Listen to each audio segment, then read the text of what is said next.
was written by PR agents and not by scientists. Let's just look at a few of the mistakes in that movie.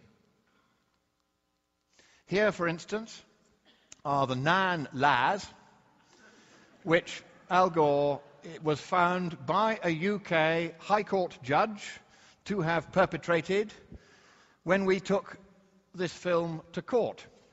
And we said to the judge, this mawkish sci-fi comedy horror movie should not be shown to innocent school children unless these lies have been corrected. And the judge, in that custard-faced voice that they all have, said, "Quite right." I'm not going to go through each of these lies, there isn't time. And there's another 35 of them where this came from that we didn't have time to put in front of the judge.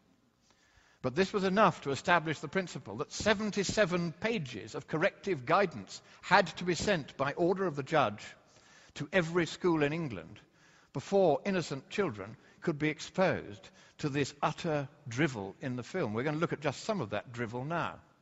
Here, for instance, is the sea level lie, where what Al Gore says is, he says, right, the melting ice sheets in Antarctica and Greenland are going to raise sea level by 20 feet imminently. Now, in fact, the other side tried to say he didn't mean imminently, but we said, yes, he did. Look at the way he's showing the sea wiping out Manhattan and San Francisco and Bangladesh, and the whole of Holland would disappear. It's wonderfully it took very expensive graphics to do that. These maps showing the disappearance of the land bit by bit as the sea level inexorably rose by 20 feet, wiping out existing populations.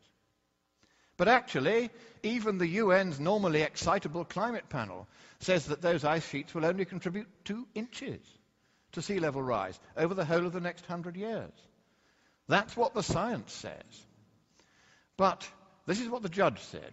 The Armageddon scenario that he depicts is not based on any scientific view. And the judge, of course, was quite right. And Gore knew the judge was right, because in the year he made that movie, he spent $4 million buying, yes, some of you have got there already, buying a condo in the St. Regis Tower, San Francisco, just feet from the ocean at Fisherman's Wharf. So how many of you think that as he went in through 20 feet of sea level rise through the doors of that building, he would not find himself going glug, glug, glug? I mean, it is monstrous that a man who does this, who knows perfectly well that sea level is only going to rise by around 8 inches to 16 inches in the whole of the next century, depending on whether you believe Professor Nicholas Murner, who's written 520 papers on the subject, or the UN, who says the 16 inches. That's all it's going to be. It's actually not risen at all in the last 4 years, as we'll see later.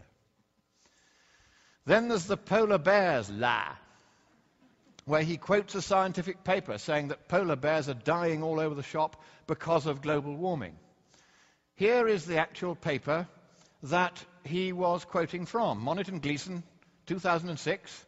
4 dead polar bears. And why did they die? Nothing about global warming in the entire paper. What the paper said was that there had been high winds and high waves in a bad storm. In the technical language that we climatologists like to use, shit happens. So I checked, and the Beaufort Sea, where these 4 polar bears died, has shown, if anything, a slight increase in the amount of sea ice available over the last 30 or 40 years. So there's no basis whatsoever for his suggestion that the polar bears were having to swim up to 60 miles to find ice. The whole story was a fiction, and as the film you've just heard said, the population of polar bears has increased dramatically since the 1940s or 1950s, somewhere between 2 and 5 times. We don't know exactly, but it's certainly a huge increase in polar bear population, hardly, as you may think, the profile of a species in imminent threat of extinction. And as the movie also said, this is an example of a logical fallacy. In fact, it's one of the Aristotelian canon of logical fallacies. It is the argumentum ad misericordiam. We feel sorrow for the polar bears because they're cuddly, and therefore global warming is terrible. There is no logic in that. It's all emotion. Then there's the Kilimanjaro lie. And this one, he says that Mount Kilimanjaro has lost a lot of the ice on its summit because of global warming. So, being a dull, boring scientific person, I checked the satellite records of the temperature on the summit of Kilimanjaro over the last 30 years, which of course covers the period you see there. And here it is. And that red line shows how dramatically the temperature on the summit has increased. In fact, it's hardly increased at all. And what has happened on the summit is that, in fact, there's been regional cooling in that area, which has dried the atmosphere so that the ice is ablating. It's not melting. It can't melt because the average temperature on the summit is -7 Celsius. That's about 12 or 14 Fahrenheit degrees below freezing.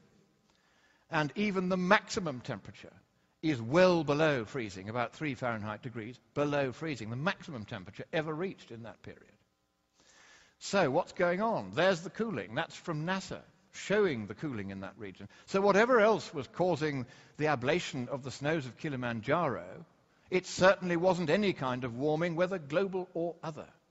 And all of the scientific literature makes that entirely plain. Look, for instance, at Molg et al. 2003. Plenty of papers on this.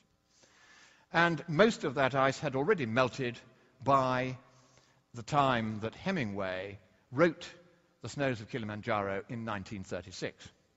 In fact, the ablation began in 1880, and indeed many of the glacial recessions that have been observed around the world began in 1880, some of them even in 1820. Most of the melting that has gone on long before humans could have had any influence over the glaciers whatsoever. And here then is my message to Al. I'm still waiting, Al baby. You want to debate me? No, you don't.